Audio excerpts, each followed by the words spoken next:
জনাব তারেক রহমান।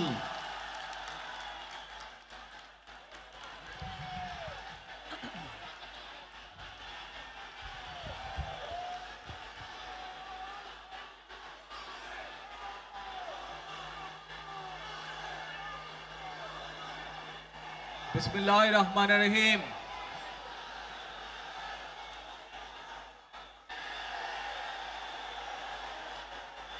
উপস্থিত প্রিয় মুরব্বীবর্গ, মঞ্চে উপস্থিত জাতীয় নেতৃবৃন্দ,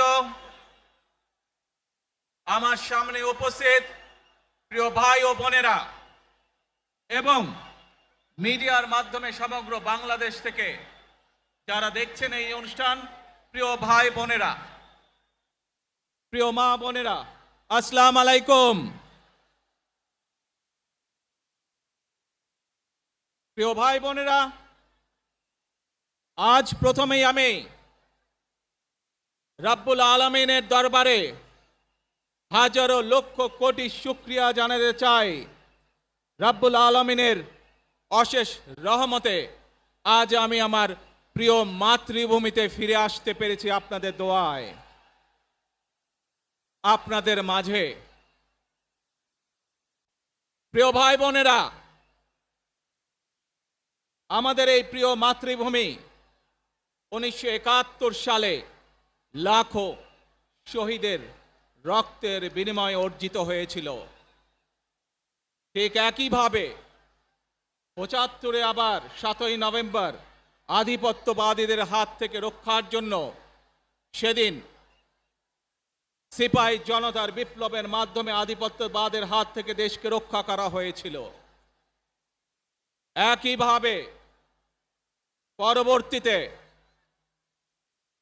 90-এ স্বৈরাচারের বিরুদ্ধে এদেশের জনগণ, এদেশের খেটে খাওয়া মানুষ তাদের গণতান্ত্রিক অধিকারকে ছিনিয়ে এনেছিল।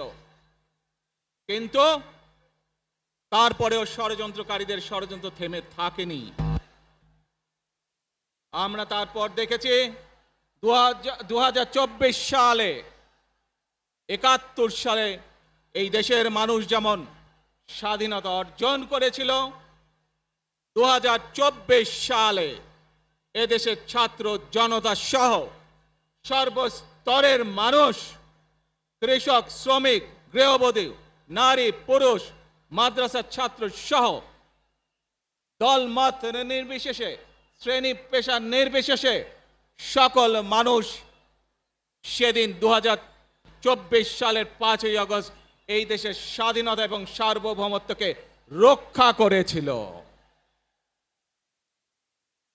প্রিয় ভাই বোনেরা, আজ বাংলাদেশের মানুষ কথা বলার অধিকার ফিরে পেতে চায়। তারা তাদের গণতান্ত্রিক অধিকার ফিরে পেতে চায়।